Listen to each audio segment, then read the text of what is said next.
My name is Claire Whitman, and for most of my adult life, people have described me as reliable. Not exciting, not dramatic, reliable. The kind of person who pays bills early, shows up 10 minutes ahead of schedule, and keeps her life running on quiet systems no one else notices until they break. I'm 38 years old. I live in the western suburbs of Chicago. I manage operations for a logistics company. I own my house outright. No roommates, no chaos, no surprises. At least, that's what I believed. 6 weeks before my wedding, my fiancé ended our engagement in front of his entire family at a private dinner, then sat there in silence while they laughed. I didn't see it coming. That's the part people always question later. They assume there must have been signs, red flags waving in slow motion, and maybe there were, but when you're inside something, especially something you've invested years of your life into, clarity doesn't arrive all at once. It leaks in slowly, quietly, through moments you explain away because love teaches you to doubt your own instincts before you doubt the people you're committed to. Daniel and I had been together for 4 years, engaged for one. Our wedding was scheduled for mid-June. The venue was booked, the deposits were paid, the guest list had already caused more arguments than I'd like to admit. From the outside, we looked solid, comfortable, predictable, safe.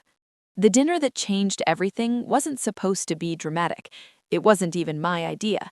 Daniel's parents wanted one last family gathering before the wedding, a chance, they said, for everyone to really connect before I officially joined their family. Just one dinner, Claire. That's what Daniel told me. One night, one obligation, nothing to worry about. So I went. I put on the navy dress that made me feel composed. I arrived early because that's who I am. I smiled through the hugs, the comments, the familiar sense that I was being evaluated instead of welcomed. I told myself to relax, to stop overthinking, to remember that families are messy and love is imperfect. What I didn't know, sitting there with a glass of wine in my hand, was that I was about to learn something very specific and very painful. There's a difference between being accepted and being tolerated until you become inconvenient. If you've ever sat at a table where everyone else seemed to be sharing the same joke and you slowly realized the joke was you already understand what happened next. And if you've ever stayed quiet to keep the peace, even while something inside you was breaking, I need you to stay with me. Because that dinner didn't just end my engagement, it forced me to finally see the truth about who had been standing beside me all those years, and who never actually was. I used to believe love was mostly about patience. Not the dramatic kind you see in movies, where people fight and make up in passionate bursts, but the quiet kind. The kind where you listen more than you speak, where you compromise, where you tell yourself that no relationship is perfect, and that maturity means choosing peace over pride. That's how I justified so many moments with Daniel and his family. When I first met them, I tried. I really did.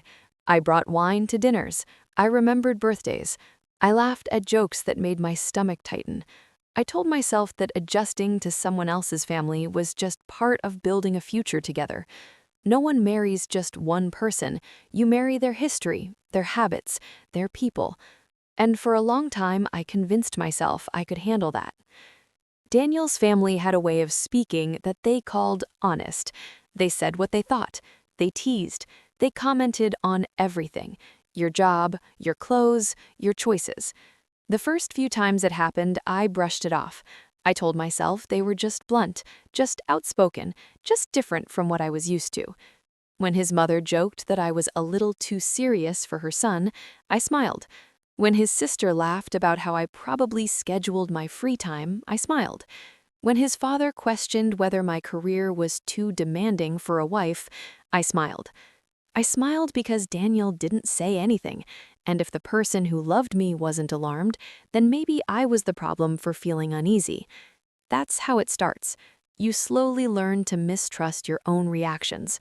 You tell yourself you're being sensitive. You tell yourself that love requires thicker skin. So I grew thicker skin. I swallowed comments that felt small but landed heavy. I learned to redirect conversations away from myself. I became quieter around them, more careful, more agreeable.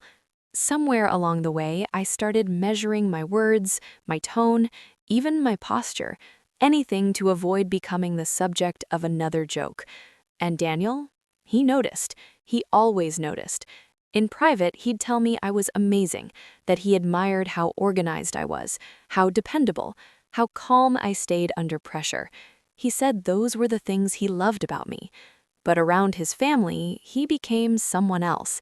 He laughed more loudly. He echoed their jokes. Sometimes he added to them. Not cruelly, not in a way that would justify a confrontation, but just enough to signal that he was on their side of the table, not mine. I told myself it was situational, that people regress around family, that it didn't mean anything deeper. Love, I believed, meant understanding context. So, when the wedding planning became stressful and his family grew more involved, I took on more responsibility instead of pushing back.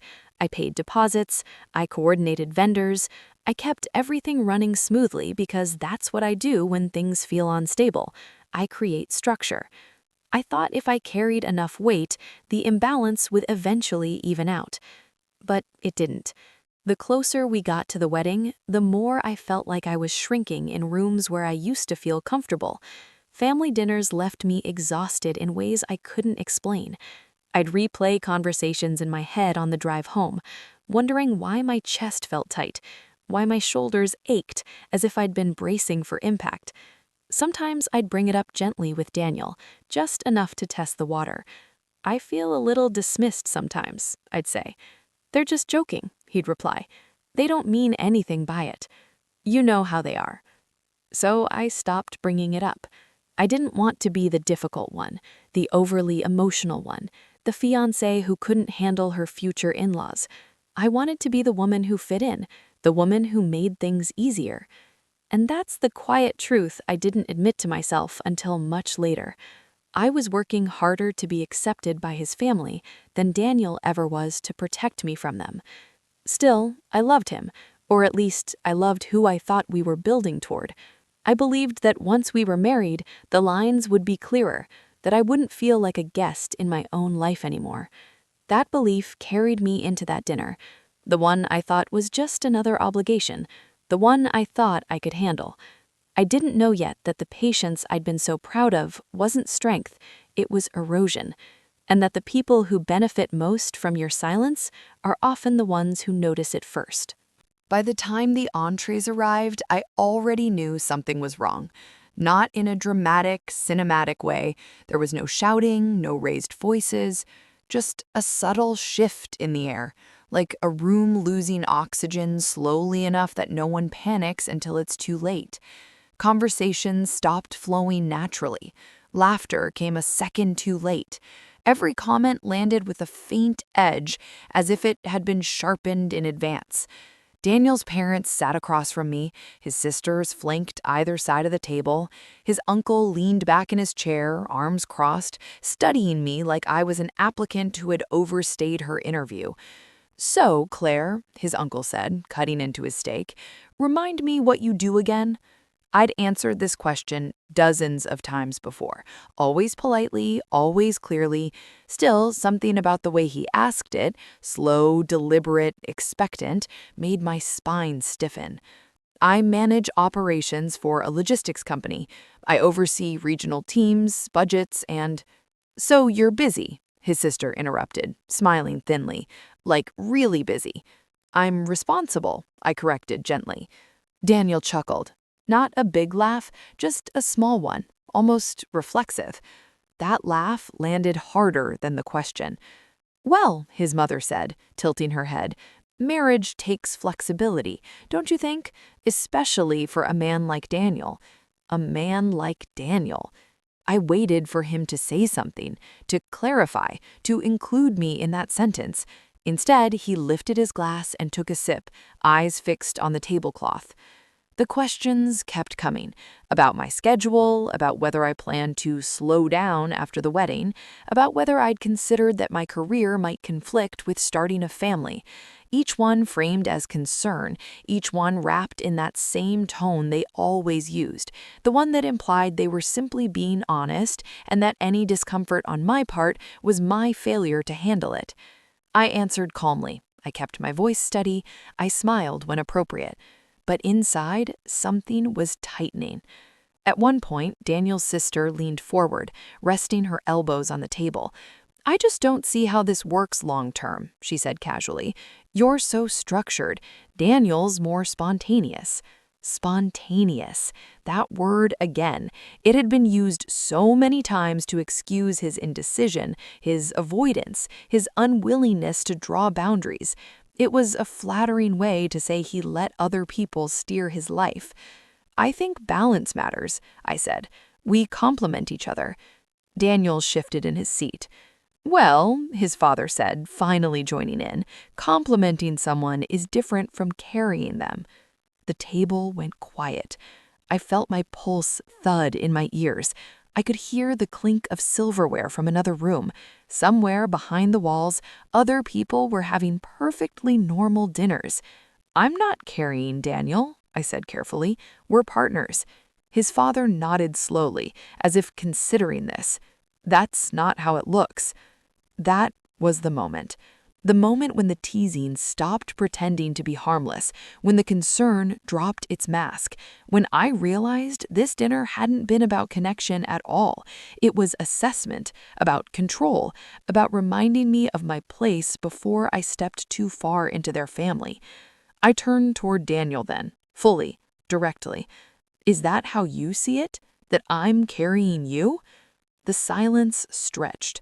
Daniel stared at his plate. His jaw tightened. He rolled his fork between his fingers like he was trying to ground himself. "I don't know," he said. 2 words. That was all it took. "I don't know." My chest burned. "I don't know?" I repeated. "After 4 years?" His mother leaned in, sensing blood in the water. "Sweetheart, this is a big decision. It's good he's being honest." Honest? I felt anger rise, not hot and explosive, but cold and clarifying, the kind that makes everything suddenly sharp. "I'm asking him," I said, not raising my voice, "not the room." Daniel finally looked up. His eyes flicked to his parents, his sisters, back to me. "I've been having doubts," he said, "for a while." A while. The word echoed in my head. Weeks? Months? Long enough for me to plan a wedding? Long enough for me to believe we were moving forward together? "And you decided tonight was the time to bring that up?" I asked. His uncle laughed softly, not kindly. "Better now than after the wedding." There it was. The justification, the group consensus, the unspoken agreement that my humiliation was acceptable collateral damage as long as it spared them inconvenience. Daniel nodded. "I thought it would pass," he said. "I thought I'd feel more certain." "And you don't," I said. He shook his head. "No." The anger finally broke the surface, not in a scream, not in tears, but in the sudden, unmistakable understanding that the man sitting across from me had never planned to stand between me and his family. He had been waiting for them to say what he was too cowardly to say alone. "I don't think you're wife material," he added quietly. That phrase, wife material, as if I were a product, as if my value were being evaluated against some invisible checklist I'd never been given access to. His sisters laughed, actually laughed. One of them covered her mouth, but not fast enough. His father exhaled with relief, as if a difficult conversation had finally been resolved. His mother looked conflicted, but not about me, about appearances. I felt heat flood my face. My hands trembled under the table. For a second, I thought I might cry. Instead, something inside me went very still.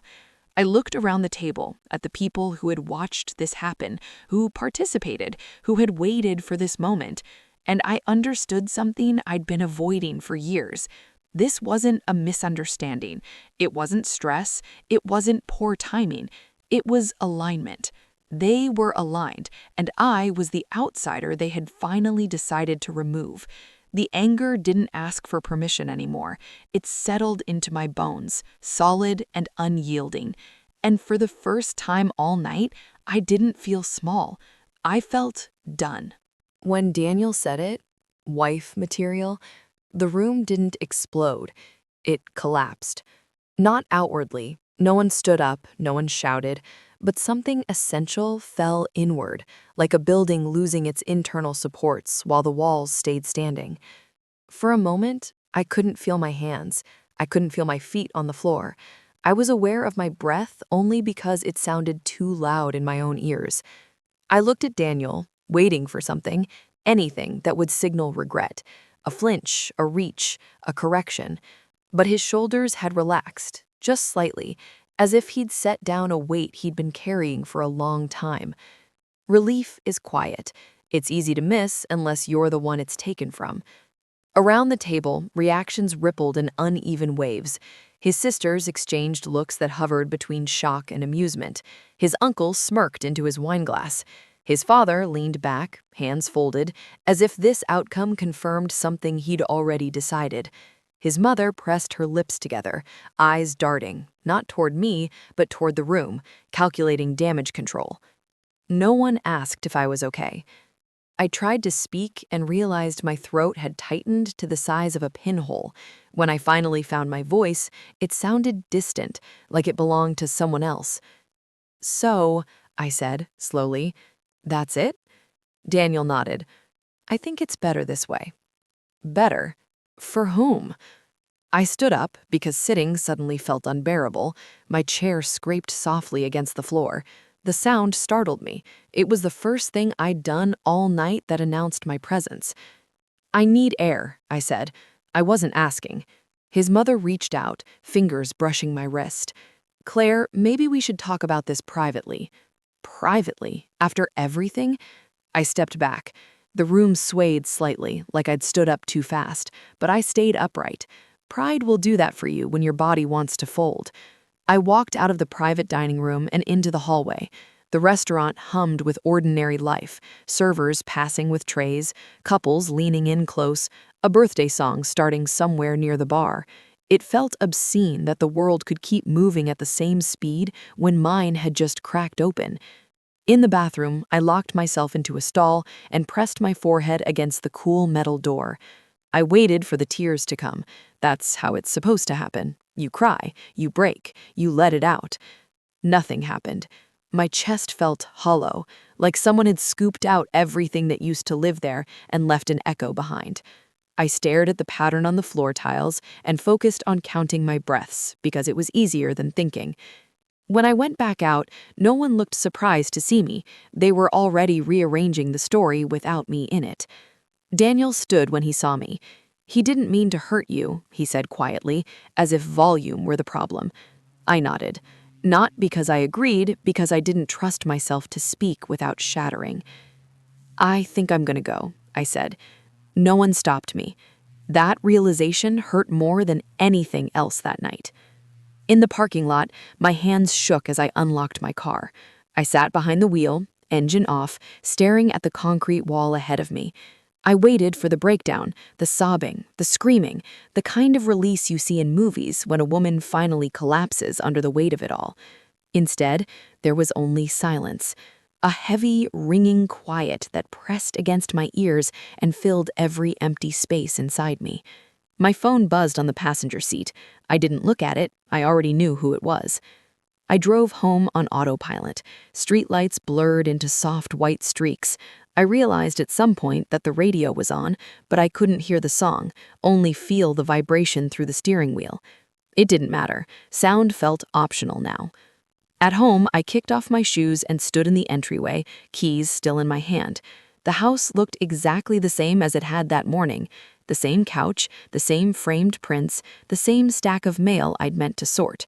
Only I wasn't the same person who had left. I set my purse down and sat on the floor with my back against the couch. I stayed there for a long time, long enough for the house to start feeling unfamiliar, like I'd wandered into someone else's life by mistake. My phone buzzed again, then again. I finally looked. Missed calls, texts, Daniel, his mother, his sister, numbers I didn't recognize. The screen lit up over and over, like it was insisting I rejoin a conversation I had already been dismissed from. I turned the phone face down. That night, I didn't do any of the things that usually anchored me. I didn't shower, I didn't brush my teeth, I didn't set an alarm. I lay in bed staring at the ceiling, replaying the dinner in fragments. The laugh, the word material, the way Daniel's eyes slid away from me when I needed him to meet them. At some point, exhaustion pulled me under. I woke before dawn, with my heart racing, the memory crashing back at all once. For a few seconds, I didn't know where I was. Then I remembered everything: the engagement, the table, the ending that wasn't supposed to happen that way. I stood up too fast. The room tilted. I pressed my feet into the floor and waited for it to pass. That morning, I moved through my house like a ghost. I made coffee I didn't taste. I stood by the window and watched the sky lighten, thinking about how yesterday I was someone's fiancé, and today I wasn't anything at all. My phone lit up again, voicemails stacked, messages previewed without mercy. This was a misunderstanding. He panicked. Don't throw everything away over one bad night. One bad night. I laughed once, short and sharp, and the sound startled me. It didn't feel funny. It felt like the last piece of denial breaking loose. Because what they were calling one bad night was the moment I finally stopped pretending I hadn't been paying the price for years. I turned my phone off, and in the quiet that followed, something heavy settled in my chest. Not anger yet, not resolve, just grief. Grief for the life I thought I was building, grief for the version of myself who kept believing patience would eventually be rewarded, grief for the realization that I had been standing alone at that table long before I ever stood up from it. I didn't know it yet, but this was the lowest point. The place where everything falls away, and you're left with nothing but the truth, whether you're ready to face it or not. The first thing I noticed wasn't strength. It was silence. Not the hollow kind that had filled my house the night before, buzzing and sharp around the edges. This was different, quieter, more contained, like my mind had finally stopped running in circles and decided to sit down. I woke up the morning after the dinner with my heart still racing, but my thoughts were strangely ordered. Pain was there, deep, aching, undeniable, but it wasn't flailing anymore. It was focused. And that scared me more than panic ever had. I sat at the kitchen table with a mug of coffee growing cold in my hands and realized something unsettling. I knew exactly what I needed to do. I didn't want to do it, but I knew. My phone was still off. I left it that way. For the first time in years, I didn't feel obligated to respond. The absence of noise felt like oxygen. I opened my laptop instead. The wedding planning folder stared back at me from the desktop. I hovered over it for a moment, half expecting my hand to shake. It didn't. When I clicked it open, rows of carefully organized documents appeared: contracts, invoices, vendor contacts, timelines. I'd built this future methodically, line by line, payment by payment, and now, with a clarity that surprised me, I saw that same structure for what it really was: an exit. I started with the venue. My voice sounded calm when the coordinator answered. Too calm, maybe, but professionalism has a way of carrying you through moments you aren't emotionally equipped to handle yet. Yes, I said, I need to cancel. She paused. I'm sorry to hear that. So was I, but not enough to stop. You're still within the refund window, she continued. Your deposit will be returned in 5 to 7 business days. I thanked her and hung up. My chest loosened just a fraction. It wasn't relief, it was confirmation. One call became two became 5. Catering, photographer, music, rentals. Each conversation followed the same pattern: polite, efficient, final. By noon, my inbox held a neat stack of confirmation emails: refunds pending, cancellations processed. Every dollar was coming back to me. I stared at the screen and let that fact settle. The twisted thing, the part I didn't say out loud, was that I felt capable, useful, grounded. While everything else in my life felt like rubble, this was something I could still manage. Control doesn't heal you, but it keeps you standing long enough to breathe. I turned my phone back on then, not because I wanted to engage, but because I needed to see what I was choosing to step away from. The screen lit up instantly. Missed calls, messages stacked in layers. Daniel, his mother, his sister, numbers without names, social media notifications I hadn't even realized were waiting. I didn't open anything. I read previews only, short fragments that told me everything I needed to know. He didn't mean it like that. He was under pressure. This isn't how adults handle conflict. You're overreacting. Overreacting. The word landed with a dull thud. Familiar, comfortable. A word designed to shift responsibility without addressing harm. I set the phone down and typed one message, just one. Everything has been canceled. The deposits are being refunded. Please don't contact me again. I read it 3 times before sending it, not because I doubted it, but because I wanted to be sure there was nothing in it they could twist. The response came immediately. Calls, texts, apologies layered with explanations, layered with excuses. I watched the screen light up again and again without touching it. Then I blocked his number. The silence afterwards was so sudden it made me inhale sharply, like stepping into a room after a fire alarm shuts off. Minutes later, her mother called from a different number. I let it go to voicemail. Her message was tight, controlled, indignant. She talked about embarrassment, about family, about how I handled things poorly. She never once asked how I was. She never once repeated what Daniel said. I deleted it. Then I blocked her too. That became the pattern. Anyone who contacted me on their behalf, blocked.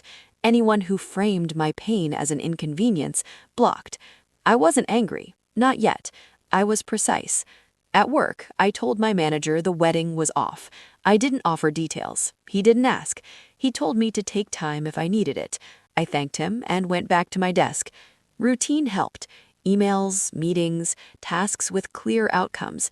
For 8 hours a day, I could exist in a world where effort still led to results. Then Daniel showed up. Security called my desk mid-afternoon. "There's someone here asking for you." My stomach dropped. "Who?"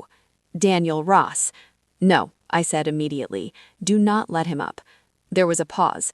"He says it's urgent." "I don't care. Please ask him to leave." When the call ended, my hands shook so badly I had to press them flat against the desk. He'd come to my job, not to apologize privately, not to respect the boundary I'd just drawn, to force contact. That was the moment something inside me hardened. I didn't cry. I didn't spiral. I sat there and waited for security to call back and tell me he was gone. When they didn't, I assumed he'd gotten the message or been escorted out. Either way, it wasn't my problem anymore. That night, back at home, I did something I hadn't done since the breakup. I made a list. Not a wedding list, not a contingency plan, just a simple inventory of what belonged in my life and what didn't. Daniel's things went into boxes: clothes, books, toiletries, the mug his mother had given me with a joke about being officially one of them. I didn't linger. I didn't reminisce. I worked methodically, like someone closing out a chapter they'd already finished reading.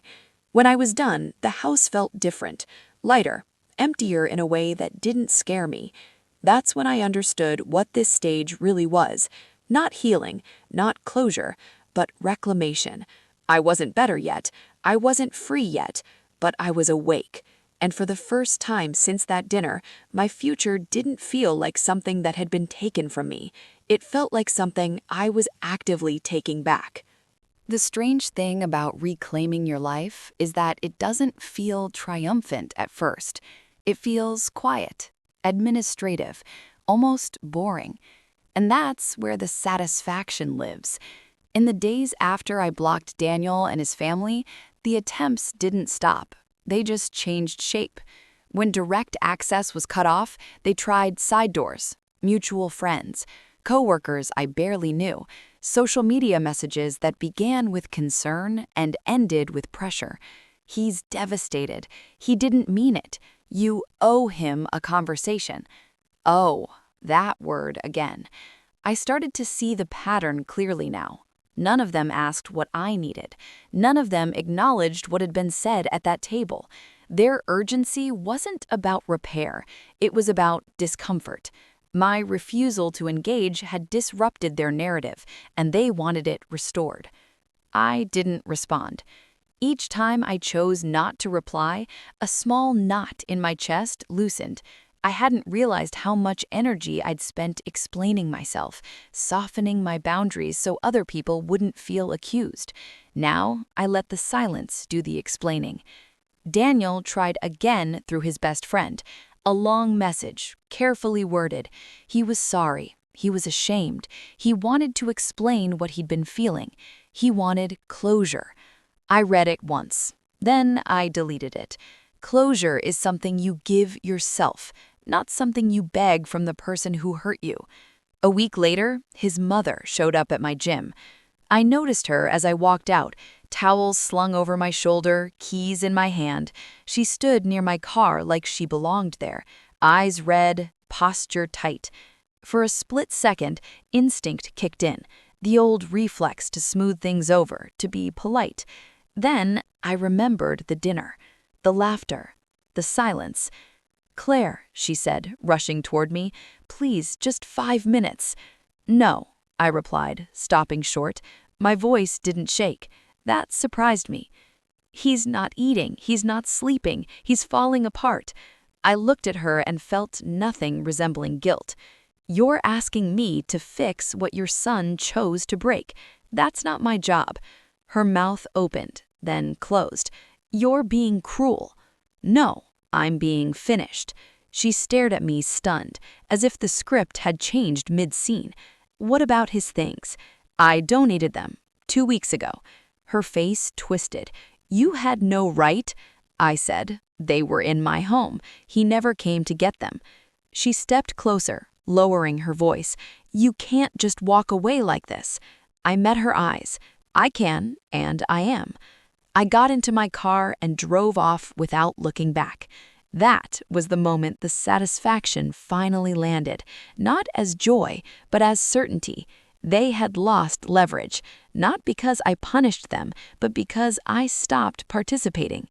Over time, the messages slowed, the urgency faded. The people who had once insisted I reconsider found new things to focus on. Drama has a short attention span when it can't feed. Weeks later, I heard through a mutual acquaintance that Daniel was engaged again, to someone from his past, someone familiar, someone comfortable. I felt nothing. No jealousy, no rage, just a distant recognition that this was exactly how his life worked, circling back to what required the least resistance. That, too, was part of the satisfaction. The consequences were quiet but permanent. He lost access to my time, my care, my labor, my stability. His family lost the ability to frame me as the problem, and I gained something I hadn't realized I'd been missing. Peace. Not happiness, not yet, but peace. The kind that comes from knowing you didn't bend yourself into something smaller just to be tolerated. The kind that settles in when you stop arguing with people who benefit from misunderstanding you. I didn't win anything flashy. There was no grand apology, no dramatic reckoning, just a series of closed doors and the calm that followed. And it was enough.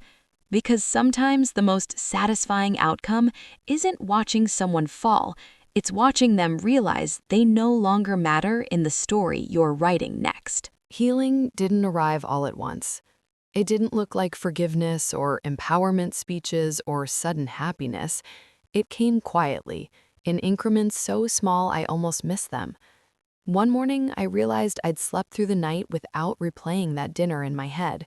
One afternoon, I caught myself laughing at work without forcing it. One evening, I stood in my kitchen and noticed the space felt like mine again. Not haunted, not tense, just mine. Life didn't dramatically improve, it simply became honest. I filled my time with things that didn't ask me to shrink.